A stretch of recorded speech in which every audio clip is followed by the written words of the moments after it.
Hi folks, it is time for the October overview. I'm doing this on October the 3rd, especially because a couple of days ago we had the solar eclipse, and I think it was more important and relevant to leave the energies focused on the solar eclipse and this particular week. So the solar eclipse and the weekly overview for this week are all one video, and that was of course done a couple of days ago, and then yesterday I did something else on the eclipses. And today I want to talk about, some of these readings are micro. Sometimes I'm looking at one particular aspect between transiting planets. Sometimes it's a lunation, a full moon, a new moon, and sometimes we zoom out just to get a sense of where the month is going. The month of October,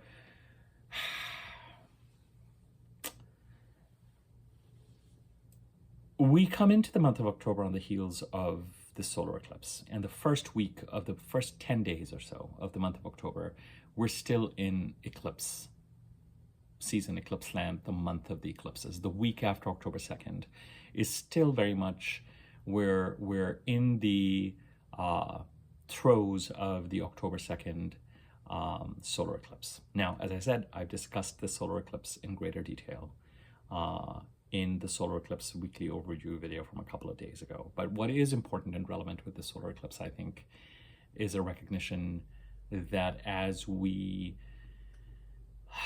come into it, we are bringing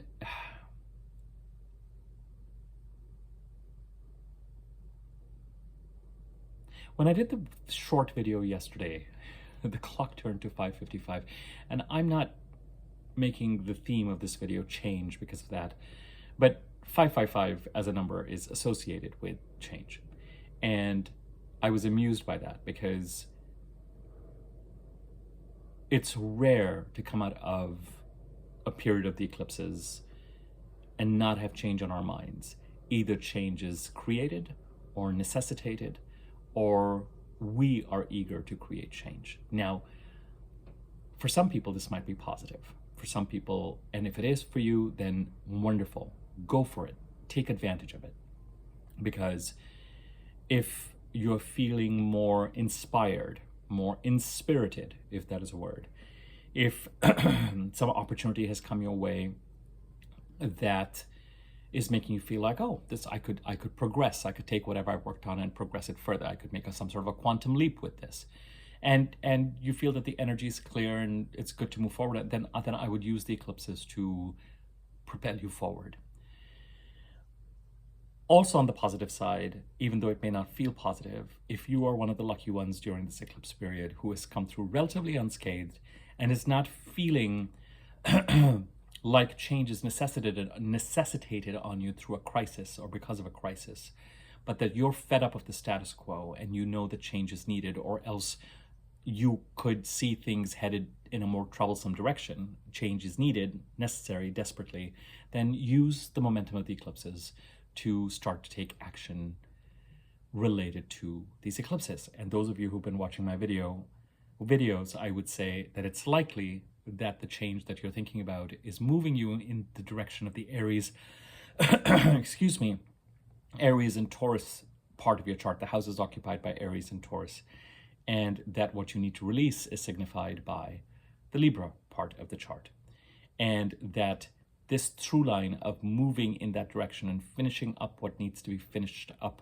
or the direction that we want to move to, or get out of the Aries, moving towards the Aries house in your chart, what it is that you're meant to for your own growth and development by leaning into it. That timeline still takes us to the end of the first week of June of next year. And there is a process. It's a kind of a slow and steady wins the race. And I did a video about a week and a half ago about taking things slow and steady, given the fact that we're going to have a few retrogrades starting November 26th, between November 26th and the middle of April. So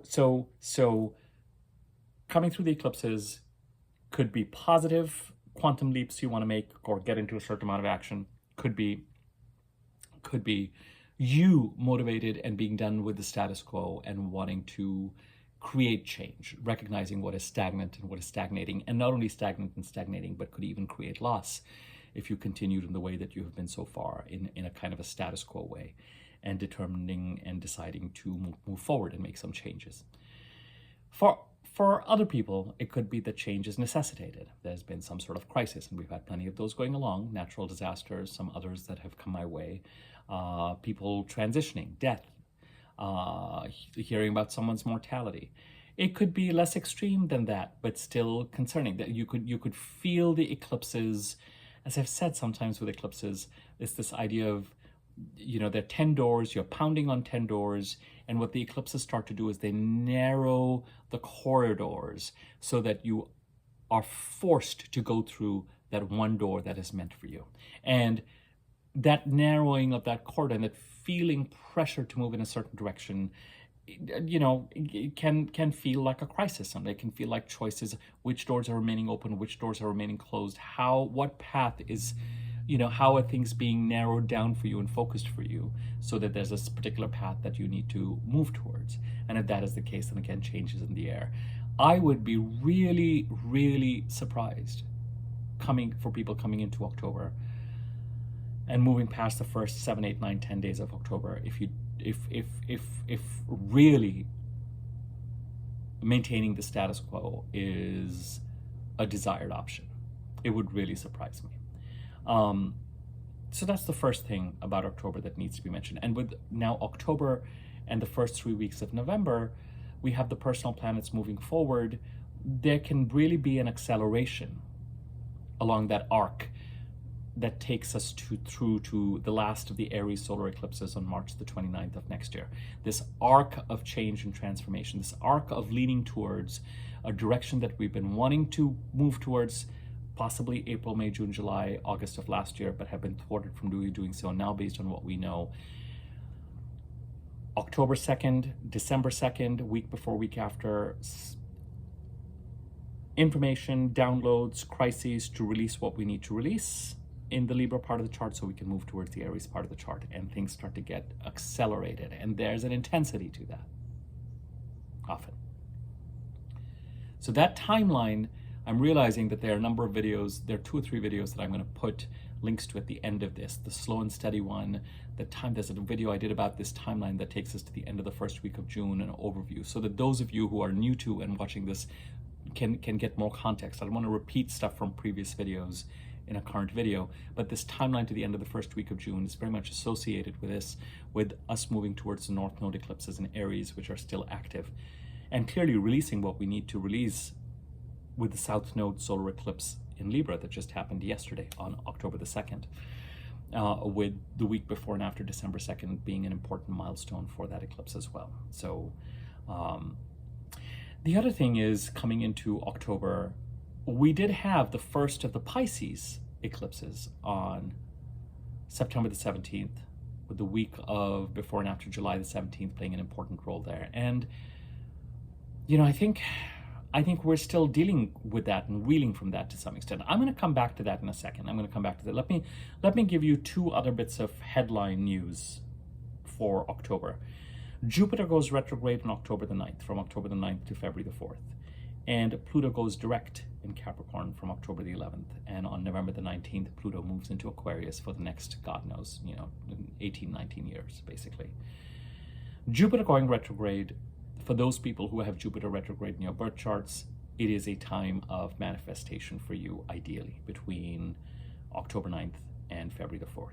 So if you have Jupiter retrograde in your birth chart, there's every chance or possibility that while Jupiter is just direct in the skies for about 8 months of the year, you are trying to do things, trying to get things done. They don't quite gel. There could be important lessons to learn from the things that don't work out of all the efforts that you're making. It is important to stay in action and to be making the effort for those 8 months in the year, because you are going to learn things. You're going to get a certain amount of experience that will prove invaluable towards your success for the 4 months when Jupiter is retrograde this year, from October 9th of 2024 to February the 4th of 2025.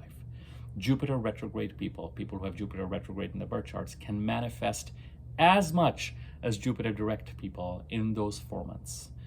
than what Jupiter direct people do for the 8 months. All of a sudden, it feels like the luck is behind you. The lessons that you've learned can be applied, and things fall into place. And I hope that if you have Jupiter retrograde in your birth chart, that this is true for you. Jupiter direct people during this time will have to work harder, because the day-to-day luck that we rely on, the grease that we rely on to get things done, is not going to be there. So if we are used to assuming, we become very aware, those of us who have Jupiter direct in our birth charts, we become very aware of certain assumptions that we make about how things will largely go well and smoothly in certain ways or certain cases. And we don't always realize just how much we are relying on a certain type of energy to carry us through. And when that energy is not there, we have to work that much harder to make things happen. And that can have its own benefits. With Pluto going direct on October the 11th in Capricorn, it becomes even more urgent between October 11th to November 19th to assist Pluto in finishing the transformations he is trying to make in the part of the chart that is occupied by Capricorn. Pluto has been transiting Capricorn since 2008. I've done a number of videos on this, most recently a kind of an 8-minute video or something like that on Pluto coming back into Capricorn, probably my most popular and watched video. I'll see if I can place a link to that as well. Irrespective, even if I don't, just know that it's out there. But the bottom line here is, since 2008, Pluto has been trying to make a certain transformation in the Capricorn part of your chart for our benefit, the house occupied by Capricorn in our chart. And this final month and some that Pluto is going to spend direct in Capricorn, that's it. We have this time to assist Pluto in making that transformation. If you don't, you run the risk of Pluto kind of creating some sort of a crisis that forces that transformation on you. And that is not to be desired. So if, for example, Pluto has been going over your 6th house and there are changes to your employment, changes to your self-care that Pluto has been encouraging you to make and actually been making for you since 2008, then you know instinctively that there's certain things that still need to be adopted, habits that need to be changed. We're talking about the 6th house, stuff like that. Then this is your time to implement it. After that, Pluto starts to focus on the sign of Aquarius, and step by step, I think till 2032 or something like that, is going to change and transform that part of our chart for the next 18, 19 years. So that's the other headline news. Outside of that, Mercury changes signs first out of all the planets that are going to change signs this month. On October the 13th, Mercury moves from Libra to Scorpio. On October the 17th, Venus moves from Scorpio to Sagittarius. And then on October 22nd, as expected, the Sun moves from Libra into Scorpio. So those are expected changes. The majority of the aspects that are going to be made by the personal planets: Venus in Scorpio, the Sun and Mercury in Libra currently. So it's the Libra and the Scorpio part of the chart that are getting their annual focus of seed planting activity. The Libra part of the chart, of course, not only did we have a new moon in Libra yesterday, which will function like a new moon for the next 28 days, we're in the month of Libra. Those of you who watch my channel know what I mean when I say that. It's between the new moon in Libra to the new moon of Scorpio. And that I would consider the month of Libra. And this also a South Node solar eclipse. So something in the Libra part of the chart needs to be released. We also had Mercury and Sun Cazimi in Libra a few days ago, but that, of course, is linked more to the Mercury-Leo cycle, Mercury cycle in Leo. And that, again, there's a video on that in my last few videos that you can dive into for greater detail there. But there's a whole parade of squares and trines that these personal planets will make based on where they are positioned as they go through the signs of Libra and Scorpio. Right now, the only planet that is in Scorpio is Venus. And when I had started to talk earlier in this video about the full moon lunar eclipse in Pisces, I had said I'll come back to that. We are likely to feel when it comes to change. When it comes to change in October, there are three things that are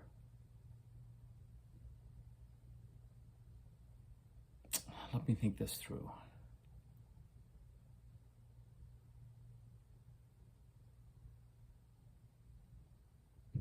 Yeah, there are three things that are worth, two or three things that are worth considering.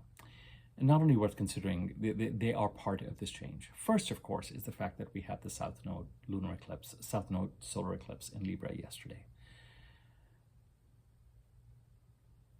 We last had a South Node solar eclipse in Libra on October the 14th of last year.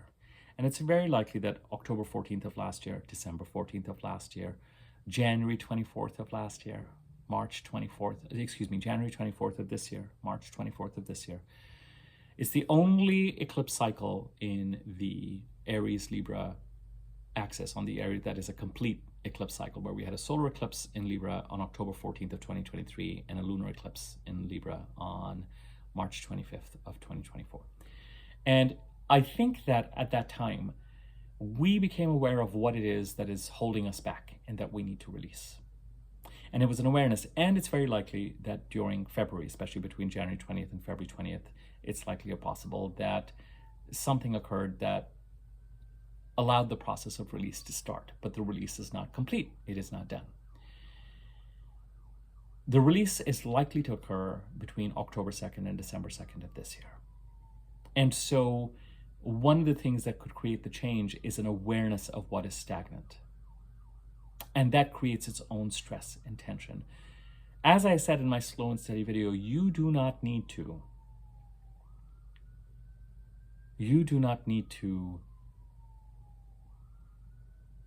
accelerate, you do not need to dive into any eclipse related changes in such a way that it's going to create chaos. Things will become clear with regard to when it is that they need to be released and what needs to be done and all that kind of stuff. I think what you just need to watch for, oh my God, that siren feels so loud. Sorry. You guys know when I do these videos, I'm just in a certain place and it just, ambient noise just drives me bananas.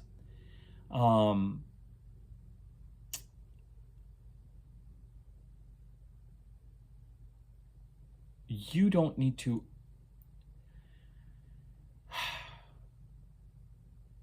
October 2nd to December 2nd, this time around, the change is upon us, and you're gonna move towards releasing what, as I said, there could be positive reasons to do it. You do it voluntarily, you do it because you're done with the status quo, or something just necessitates it. So that's one contributor to the change.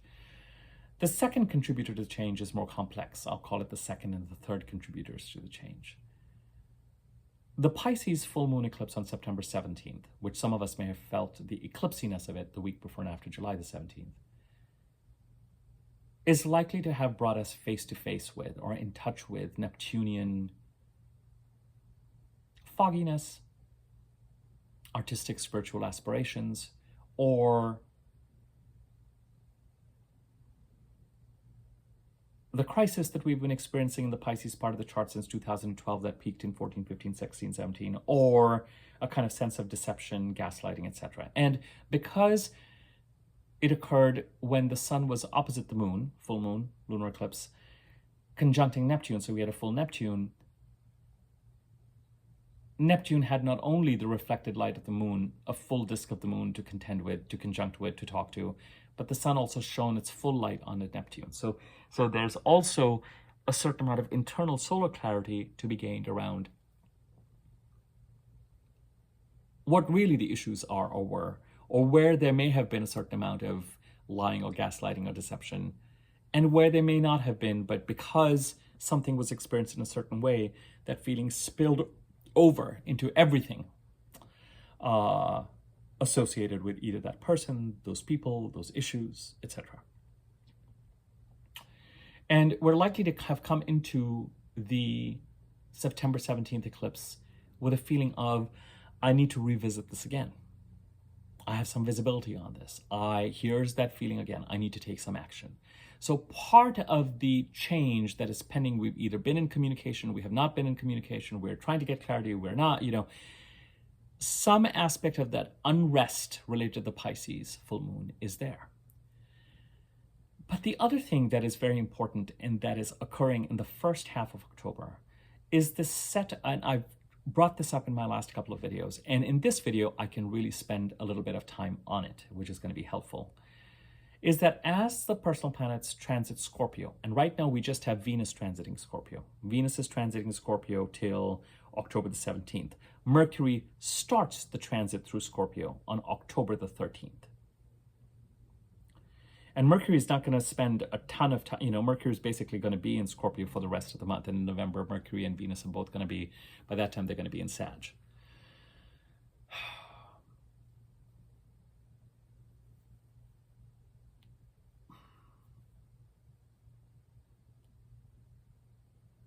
The planets as they transit through Libra, I'm going to give you the information this way.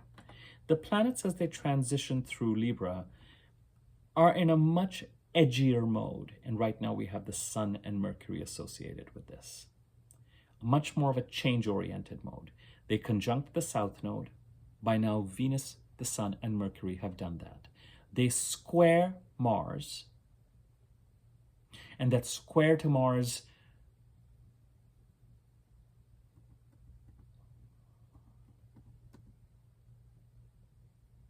Mercury squares Mars on October the 5th. 2 days from now, and the Sun, of course, is going to square Mars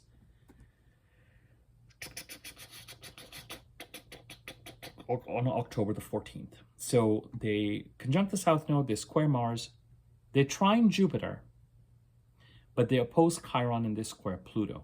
So apart from that trine to Jupiter in Gemini, which is lovely, everything else has an urgency, an edge, and the Sun and Mercury are going to be dealing with these transits between now and October 22nd. When the planets enter the sign of Scorpio, and a lot of this is in November, but it's worth considering because Venus is going through this, they overwhelmingly have trines. They trine Saturn, they trine Mars, they trine Neptune. They do oppose Uranus, but there are no squares through Scorpio as they go through Scorpio. And Venus right now is in this process of trining Saturn, trining Mars, opposing Uranus, trining Neptune. And the thing is, the new moon solar eclipse in Libra encoded at least Venus's trines to Saturn and Mars. And so that harmonious,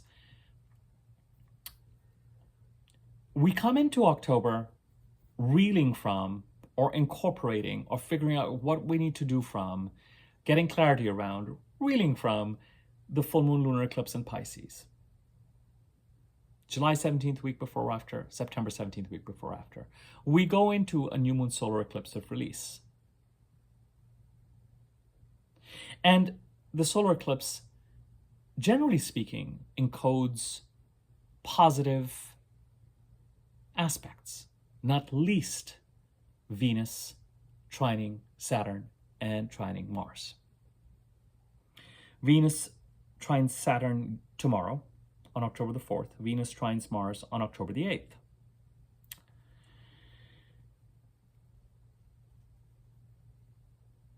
Venus is in Scorpio, Saturn is in Pisces, Mars is in Cancer.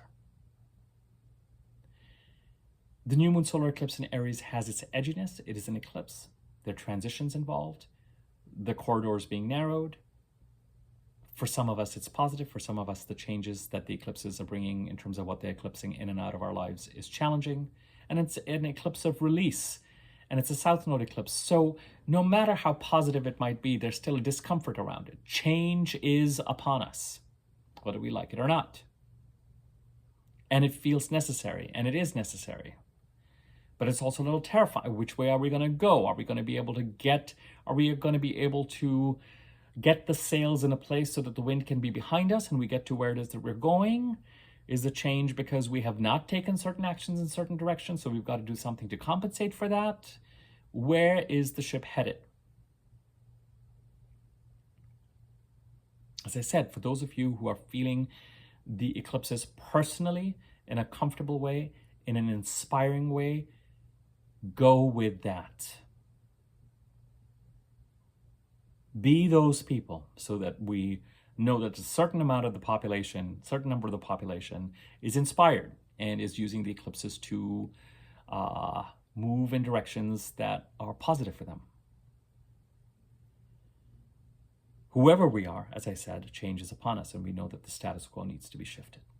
But talking about the status quo shifting, there's still the idea of achieving and getting out of the Aries North Node eclipses what we need to all till the end of the first week of June. And quite frankly, that's where the bulk of our energy is going to be over the next 9 or 10 months.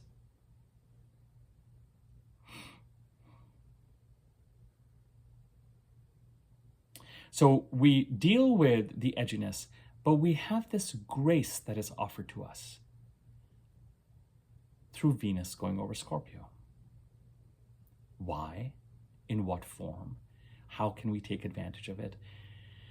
When I did the new moon solar eclipse video, I titled it, I think, something to do with healing and resolution, and this is what I'm referring to. We start off October in the first 8 days with Venus getting ready to trine Saturn and trine Mars. Trines are harmonious aspects. Venus, wherever she goes, especially when she's traveling in front of the Sun and Mercury, creates opportunities, opens doors. These opportunities then are dealt with a certain amount of awareness and are dealt with through communication once Mercury and the Sun enter Scorpio. And Mercury is going to enter first. So whatever it is that Venus is doing through the sign of Scorpio, we likely will follow that, start to follow it up through communication and transitions and transactions after October the 13th. But that doesn't mean that if there's an opportunity that requires you to apply for something or show up for something, that you say, oh, I'm going to wait till October the 3rd. If the opportunity is there and you need to do something to plant that seed or harvest it or nurture it, do it now, because Venus can bring relationship opportunities, financial opportunities, just day-to-day luck and grace, and the potential for harmony and bridge building. And this harmony and bridge building is helping Saturn stabilize the Pisces part of the chart. Act on it. Don't put obstacles around Venus because you're so scarred with the way that you've been dealing with things related to the Pisces part of the chart. There might be room for some kind of resolution. And I said resolution is sometimes being able to stop an energy leak. It may not be the outcome exactly as you want it. It could be one of those situations where it's the glass half full or half empty, but at least it's half something. And at least beyond a certain point, we don't need to obsess about or think about or have an energy leak in that direction. These trines develop because once Mercury enters, once we get past October the 8th, then we go, as we head towards the October 17th full moon in Aries. On October the 15th, we have Venus trining Neptune.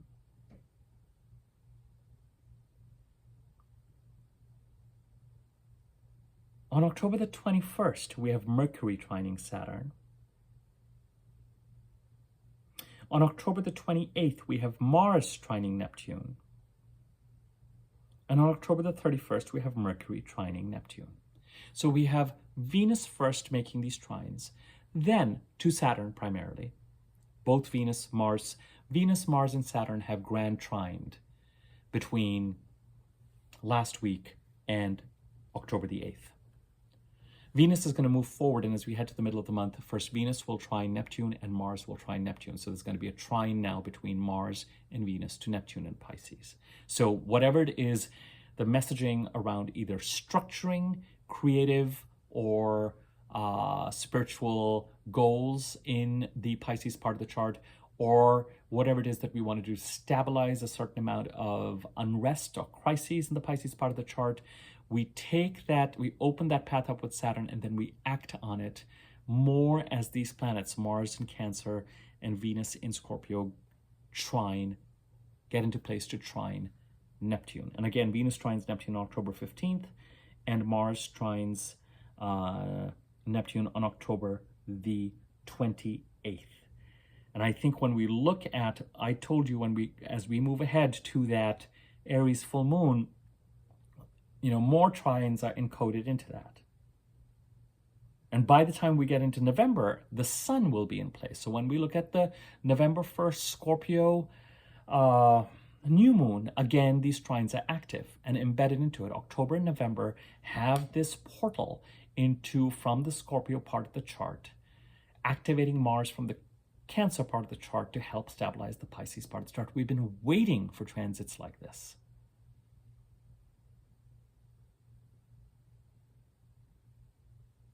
Now, the change that is on us through the eclipses, it could be two separate things. As I've said, the energy is very yin and yang that we've been dealing with.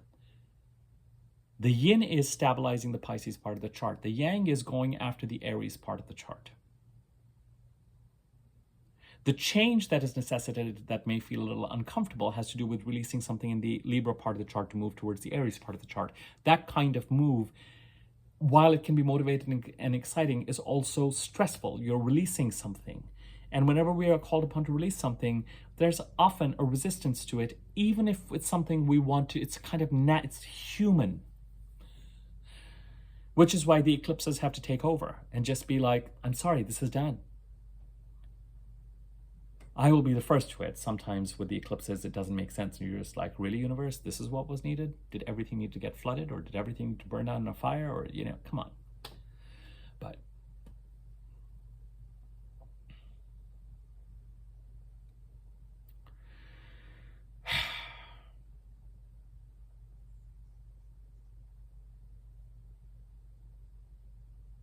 once Venus enters Sagittarius, it makes a trine to the North Node on October the 21st. I mean, just let's look at the trines in October. October 4th, Venus trine Saturn tomorrow. October 8th, Venus trine Mars. October the 8th, Mercury in Libra trines Jupiter in Gemini. October the 13th, Sun trines Jupiter. October 15th, Venus trines Neptune. October 21st, Venus trines the North Node. Mercury trines Saturn. October 28th, Mars trines Neptune. October 31st, Mercury trines Neptune. The bulk of the trines have to do with the yin part of the chart. There is the opportunity between October and November to try and, whatever edginess that full moon lunar eclipse in Pisces may have created, it is followed by either you do something to say, hey, let's start to address this and piece this together. Let's start to get clear on this. And that creates room for some sort of discussion to kind of end an energy leak.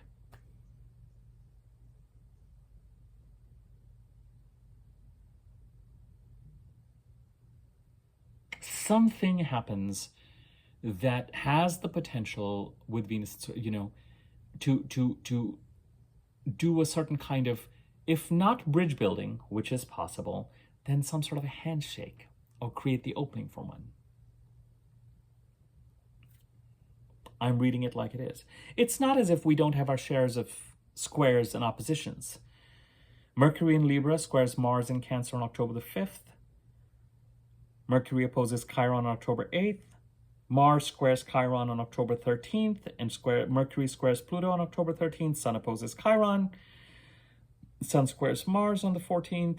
Venus opposes Uranus. So, as I said, as Mercury and the Sun go over the Libra part of the chart, it is this yin and yang thing.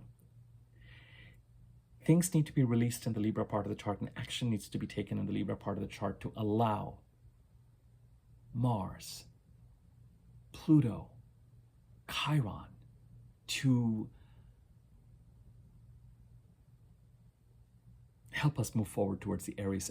All of a sudden, it's as if the urgency and the edginess has come into the yang part of the yin-yang circle, where the moving towards whatever it is that we've been trying to move towards since March, April, May, June, July, August of last year, but haven't been able to, becomes urgent enough because the status quo has become so stagnant. It's like you can no longer stay in these stagnant waters. They're murky, they're gross, they're mosquitoes. It is time to be done with them. And the urgency is in that direction. What is it that needs to be released in the Libra part of the chart so you can move towards the Aries part of the chart? Or if we're dealing with the new moon and opportunities in the Libra part of the chart, then what action needs to be taken to help other planets?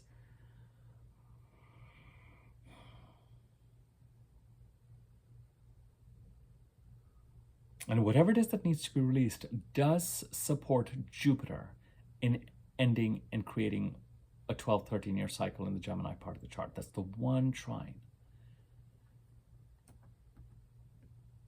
But the square to Mars in Cancer, opposing Chiron in Aries, the direction we're supposed to move in, squaring Pluto in Capricorn, and Pluto during the month of October, when it counts, Pluto is still in Capricorn. And Pluto in Capricorn and the Jupiter-Uranus conjunction on April 20th of this year.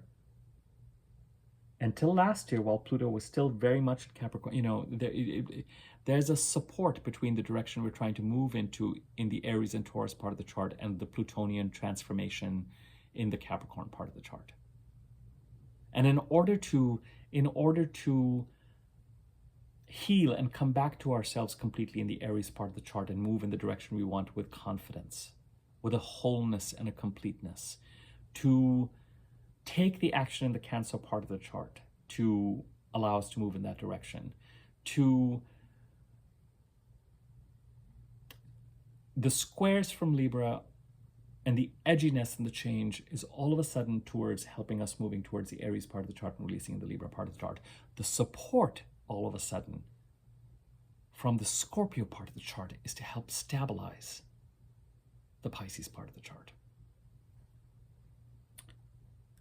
How this unfolds, you tell me as October and November progress.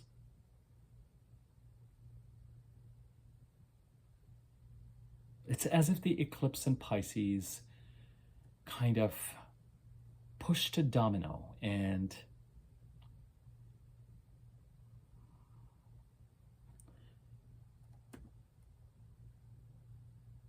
has finally freed us to start to take action to stabilize the Pisces part of the chart in a way that we haven't been able to. And it's as if the new moon, South Node solar eclipse in Libra, the second time around has done the same thing. It's pushed down the domino to say, you couldn't release it last year because last year we were just making you aware of what needs to be released before you can actually head in the direction you want to. Now we're going to make that change. Now you are going to release.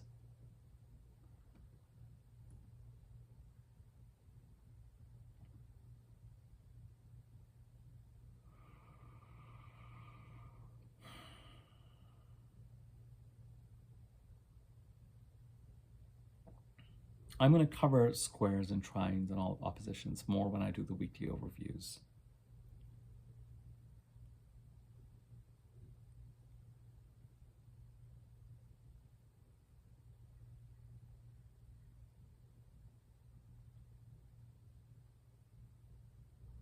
And from the Sagittarius part of the chart, the planets are it'll be Venus who does this first. And the only thing she does as she heads towards October the 21st is trines the North Node. But boy, is that going to be welcome.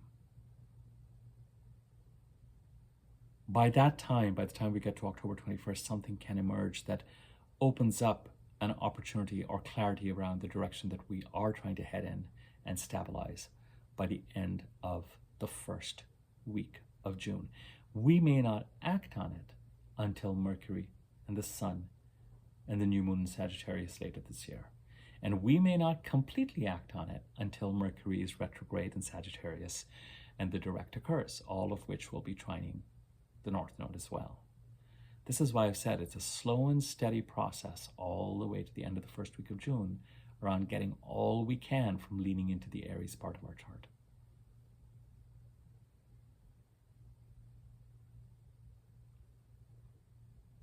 There's nothing wrong with a 40-minute video, and this is all that I'm going to say.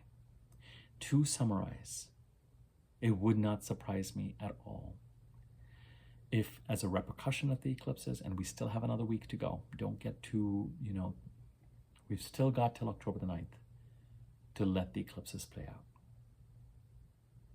After that,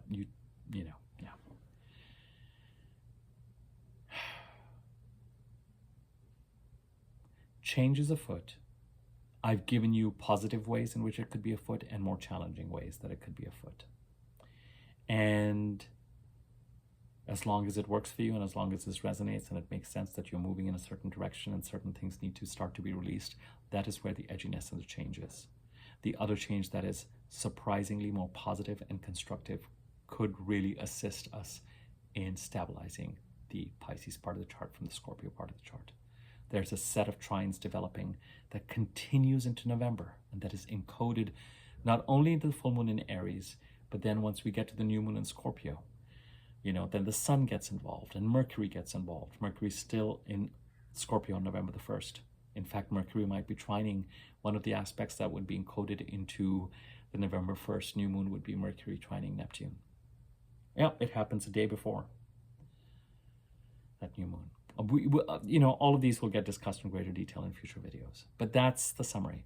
Change is afoot. The edgier part of the change concerns the direction we want to move in and what we need to release. The Aries part of the chart and the Taurus part of the chart are where the opportunities are and where we're trying to move and where we may have been trying to move since last April, May, June, July. The Libra part of the chart is where, in order to be able to move in a certain direction, we need to release, and the time to release is now. Do not do it in a chaotic way. Unless the chaos has been thrust upon you as a result of these eclipses, and in certain cases it has. But that's the eclipses for you. And as I said, remain open to, even though it might be a little mysterious, but how it is that Venus in Scorpio and then Mercury in Scorpio and then the Sun in Scorpio and the new moon in Scorpio can, between October and November, help stabilize the Pisces part of the chart. That's it. I'm going to say no more. I am still offering till October the 10th the 30-minute eclipse-related readings. How are the eclipses on the Aries Libra axis and the Pisces Virgo axis affecting your birth chart? I am still offering 30-minute single topic readings, which are priced a little bit higher. The eclipse readings are $50 for 30 minutes. There are also, if it's not the eclipses, if it's just a single topic, there's that. And then there's the regular readings that are on offer as well that are about 60 to 75 minutes. So if you have questions or want to avail of any of them or have inquiries, use the email address in the description box below to write to me and I can write you back. I have replied to all reading related requests. So if you feel you haven't gotten a response, please check your spam folder. There is a thanks button underneath this video. You can use that to contribute to the channel if you like. You can comment or like the video, and that increases circulation on YouTube. If you found the content useful, feel free to share the video or tell your friends or whoever about it if they'll find this useful, and subscribe to my YouTube channel if you haven't already. Next to the subscribe button, bell icon, hover on the bell icon, wiggly bell on top, click on that. You'll be notified when I do new videos. There's enough content on the channel right now to help as a guide to take us through and move us forward. I don't know, I was going to do videos on breaking down the Libra transits, conjuncting the South Node, squaring Mars, trining Jupiter, and the Scorpio transit, and I kind of have covered that here. I might do a short video or something like just to isolate those so that there's something to refer to for those people who are interested in it. But for now, it's Thursday. I think, probably what I'm going to do next is focus on the weekly overview for next week. But what I said in my very short video yesterday still holds true. Just eclipses, even if you're having a peaceful eclipse season, hearing about how the eclipses are affecting others, there's an intensity to eclipses.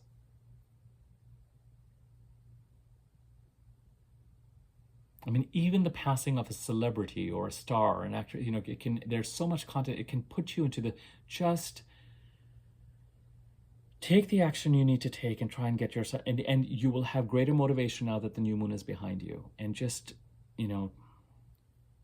treat yourself and others, but treat yourself especially with a certain amount of understanding and kindness. But because it's likely to have been an overwhelming 3 weeks with another week to go.